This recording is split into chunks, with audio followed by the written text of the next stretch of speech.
got to know where you're at in the at bat. You have to know where you're at in the count. You have to know where you're at in the game. It's just too hard to try to hit the ball as far as you can every at bat and not have some collateral damage with swing and miss.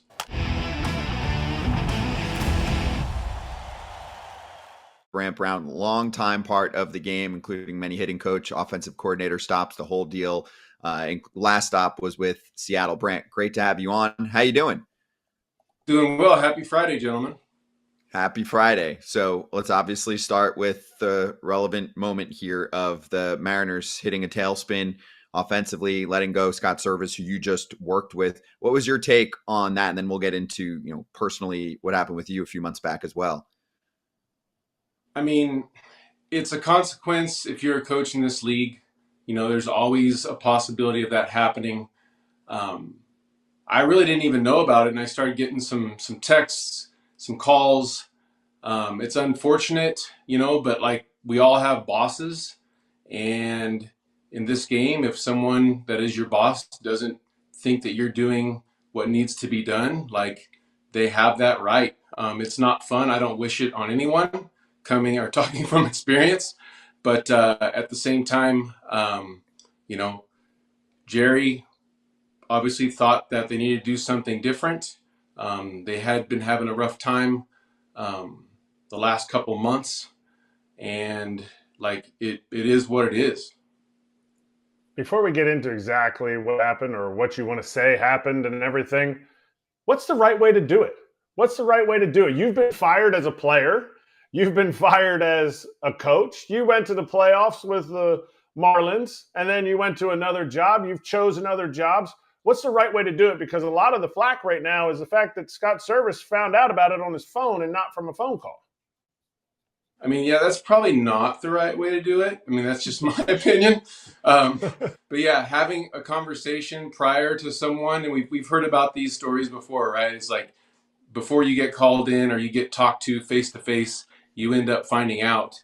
But yeah, I mean, I think being classy and talking to that person, eyeball to eyeball and telling them the whys and answering questions or however that conversation may go is probably the better route than someone finding out on their phone prior to having that conversation.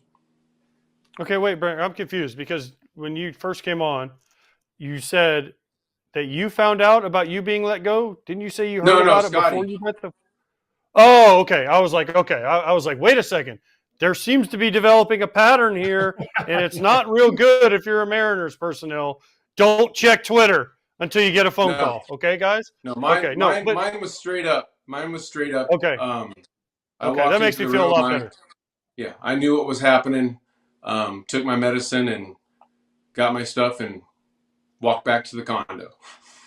Okay, so let me ask you this then. What plagues the Mariners? Because you were there, you were a part of, you've had success as a coach. You've taught offensive hitting. You could hit when you played. You hit 3 homers in a big league game, right? So you know kind of how to do these things. What plagues the Mariners? And one thing that bothers me as someone that played in Seattle a lot, I loved hitting in Seattle, and I did okay there, I feel like. But it's always like, oh, right-handed hitters don't have power. They move the fences in. The batter's eye is crooked. The batter's eye is this giant black tarp that's right behind home plate. I mean, it's as big as anyone in the league. So is it a mental thing that the people have just heard about for too long? Because I can't figure it out, because no matter who they bring in there, they can't seem to get over this. We can't hit in T-Mobile / Safeco. Now, is this just this is personal opinion, right? Of course, yes. Yeah, I mean, there's a couple factors, and I think in today's game, it's really tough to hit.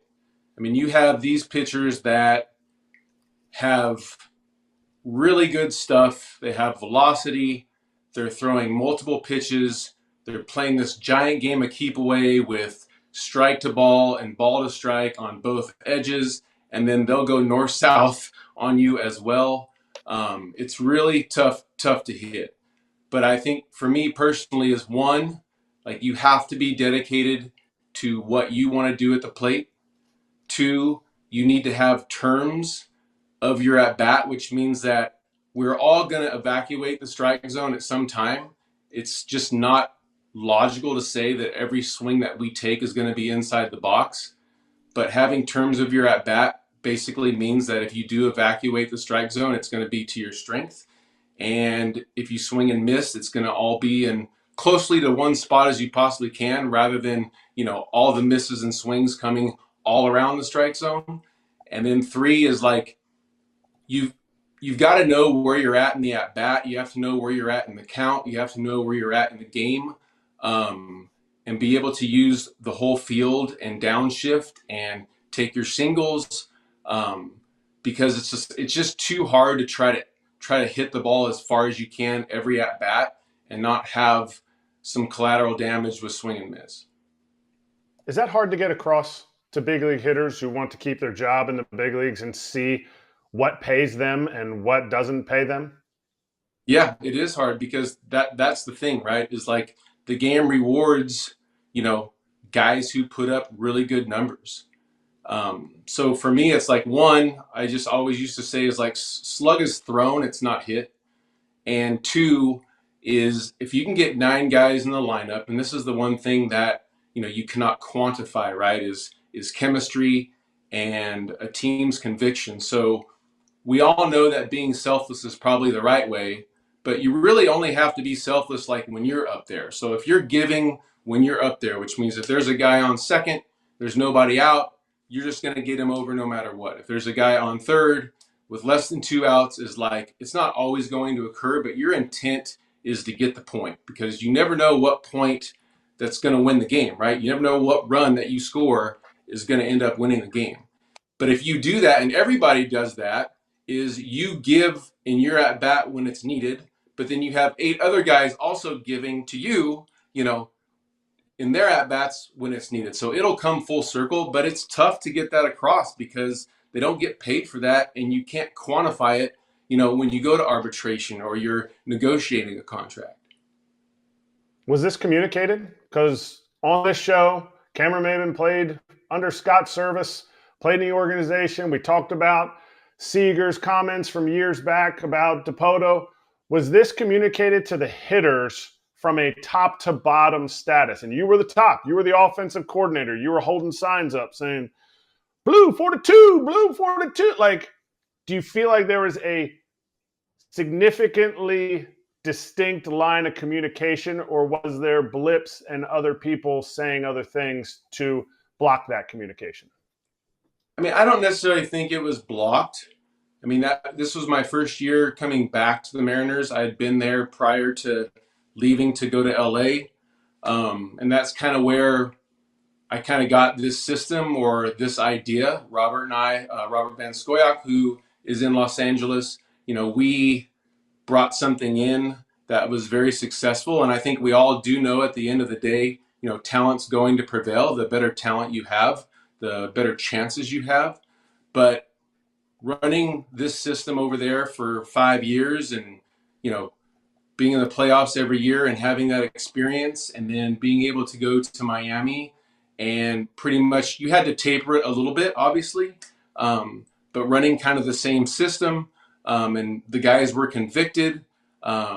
They worked diligently at it. They played as a team at it. We pulled a rabbit out of our hat, and went to the playoffs last year with Miami, and, going over to Seattle, you always obviously have to tweak it to the strengths and weaknesses of your team. But I do think there's a difference between, trying to coach who they are in the short term, but then also trying to acknowledge to them or press upon them is like, sometimes you have to coach to what we need them to be, if they want to get it to the tournament. And that was a big thing for the Mariners, because they have the pitching is like, what do we need to do offensively to like hold up our side of the street to, get 4 runs, like give us some offensive support. Don't stress out the pitchers, and that's going to get us to the tournament. And I tried multiple things. And I don't want to say it wasn't accepted, but I tried to navigate it. I tried to make things different. I guess it just wasn't different enough. And ultimately, I got a paid vacation. Well, at least you're getting paid. That's a nice plug, right? and who knows? Who knows what can happen? But let me ask you this. I received some messages after the whole thing went down, and they were saying, and correct me if I'm wrong or right, the front office, and you were a hitting coach, would come to you guys and you would kind of what you were saying, like, we need to figure this out. We need to figure out what works. And they would just tell you guys, just tell them they're doing great and just be positive with them and everything will work out. Is there any truth to that? Because it seems like I've heard this from multiple people now that it was more of a, hey guys, we're just doing great. And these hitting coaches, just tell them to keep on plugging. I mean, I don't specifically remember an instance where I was told to like just tell them to be great. I think we all know as a hitting coach and getting words from front office people, like you're going to take that and kind of decipher it to the hitters, because I think as a hitting coach, you kind of always kind of have to be positive. I do think that hitters appreciate the truth, but you can't sometimes be so blunt, because the failure in that obligation of hitting is just so much, right? And like that's why it tends to make us a little stir crazy at times. But I think you can balance truth and positivity. And that's kind of where, the coaching element comes in. I was never really specifically told that. It was just more about trying to simplify it, making it more individualized, which, I thought I did, obviously. But once again, we all have bosses that are going to make decisions. I'm still very confident in what I can do, what I can bring to a club, and I'm still looking forward to coaching in the future. The summer gets super busy, and getting back on a good fall workout routine needs to be easy for me. With Anytime Fitness being available anytime, anywhere, they make it easy to work on getting stronger and more confident into my schedule. Kratz is spot on. It's got to be easy to make that routine happen. And that's why we love Anytime Fitness, with access to 5,000 plus well-equipped gyms open 24/7. And this is not your average gym experience. They also provide personalized coaching support that provides members the best training, nutrition, and recovery guidance, which includes the Anytime Fitness app that generates personalized workout plans and tracks your daily progress. Get after it, FT fam. To claim your free Anytime Fitness trial pass, visit anytimefitness.com and get yours today. We'll also drop that link in the description of this episode. Check out more info and claim that free trial pass at anytimefitness.com. What did you see during your time there with Julio? He had such a strong second half to last year. I think it was documented to an extent that he made off-season changes. So, what were you able to observe during your time there? Well, one, he's a very aggressive hitter, and we knew that going in. A lot of ground balls, but those ground balls were basically pitches that were thrown like up and closer. So they kind of play the effective velocity game with him. Is they're going to throw something hard up and in, and then they're going to spin him down and away. And we knew that coming in, and that's kind of like, when you get to the individualized portion, you have to be okay. If someone throws a fastball up and in, and you take it, and it's aced on the corner, like what were you going to do with that anyway? So, we tried to manage the way he was attacked, and just try to get the ball away from him, because he's better with spin out over than he is with fastballs that are closer. As far as like the changes that he made, they weren't significant. I think, he had an attitude coming into the season that I thought was wonderful. He was accepting of challenges. He was ready to go. But then we all know, it's like you get into it and things aren't going your way and you start chasing your tail, and it happens to all hitters. I still think he's going to be a really good baseball player. Even good players have ups and downs, and that's kind of part of it. And we used to talk about that. Like even good processes, I know everyone uses the word process, but like even good processes, bad things occur in it. It's just can you hold on to that? And that's why it's called a process. Is even when bad things happen, can you stay true to it? Can you be resilient and come out on the other end? And Brant, you pointed out how there was a lot of success in LA with what you did there, and then went to Miami. And yes, it's true. I mean, that was a pretty similar offense last year. I know the pitching took some hits, and so they were a much worse team this year. But just wanted to go back to that time period. So with Miami, what did you observe with that ball club, and potentially what changed this year? And just for like to get clarification, when you were there, then you took the Mariners coach or Mariners job from there, right? You was that an Yes. opening there? So Okay. it was in LA, and then obviously went to Miami last year. And just looking at the team, right? Like you have a completely different roster, a completely different set of hitters, and our first goal was to move the ball forward, because like they were pull heavy, like the data is always going to tell you that the unicorn of hitting is a ball that's pulled at X velocity and X angle. But at the same time is, if we go under the strategy that slug is thrown, and that will happen because your approach is solid. Our first thing that we did is implement like working inside the baseball, taking our hits. We called it the lousy single, and just trying to move the ball forward, and let the BABIP kind of take over, because we knew that we didn't have a ton of power. We knew that the guys that did have power, like that was going to show up anyway. I do think that getting Arias really helped that team, because he's just like, hey, middle, inside out. He's basically a smaller version of Freddie Freeman. Like Freddie Freeman will hit more homers and Luis Arias will strike out less. But their approach is exactly the similar. What they're trying to do, their intent exactly similar. And then as we went forward, like we cut down our strikeouts. They still did not like to walk. They did not like to walk. But we knew that going in, like that was where it's at. We suffered some collateral damage with double plays, so we kind of implemented trying to like in those situations either use the hole or drive the ball in the air depending on the pitcher. But there was like full conviction in what we were going to try to do each and every day, not only from the player's standpoint of coming in and getting prepared, but then taking that to batting practice and then into the game. Okay, Brant, a couple quick things for me before we let you go.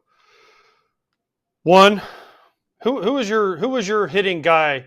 Who did you learn from? Like who? You sound like I know you're with the Dodgers, but you sound like a Craig Wallenbach, Tim Laker. Was that your guy being from California, LA area? Yeah, that was my era. Tim and I are really good friends. He's an excellent bowler, by the way, for anybody who didn't know. Is he? I didn't know. And actually, okay. Wally's getting a little long in the tooth. He's actually here in Arizona. I've been kind of going in there. I call it like continuing education. Had a good opportunity to work with Parker Bird from East Carolina, the kid that's got the one leg, with the blade on the right leg. Yeah. That was really fun working with him. But I've obviously, Craig is an acquired taste. If most people will say, some people like it, some people don't.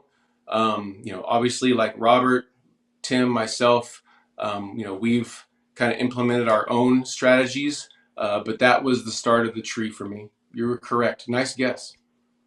Yeah, I can tell just some of the things you're saying. I had Greg Walker, and he was a big Don Slaw. Craig Laker was with us for a long time. So the things you were talking about were things that I've talked about forever, and it's just using different terminology. The basics are the same. You're using different terminology. So the last one for me is Skip Schumacher's bound to be a free agent at the end of the year. You guys made the playoffs together. You're also a free agent. Hey, Skip, wherever you end up next year, I'm your hitting coach. Yeah, you should go to Vegas, brother. You really should.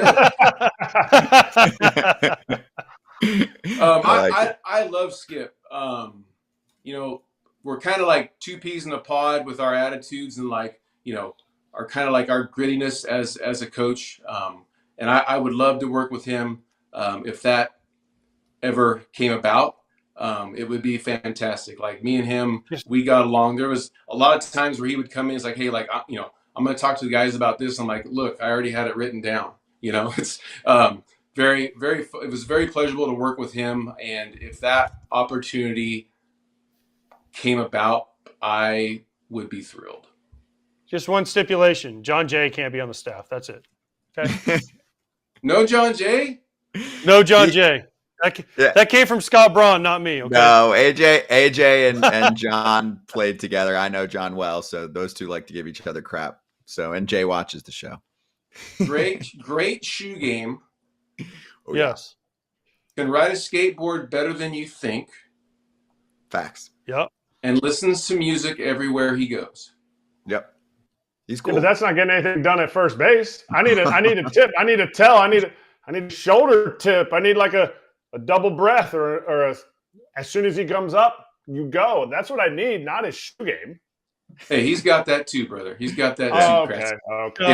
Yeah, he's bringing it. He was in the league for a while for a reason. All right, I want to finish with this, just like a global picture approach here, going back to where we started. So tons of success with the Dodgers. What, AJ?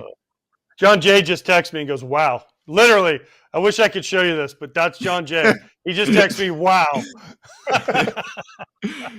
I love it. Under the bus. Yep. No, we love you, Jay. But his butt's so big we couldn't get all the way over, so we stopped in the middle. Like a speed bump. You're going to get text again. That's fine. You At are. least he's watching. You are. Exactly. We love him. All right. So lastly here, just global approach.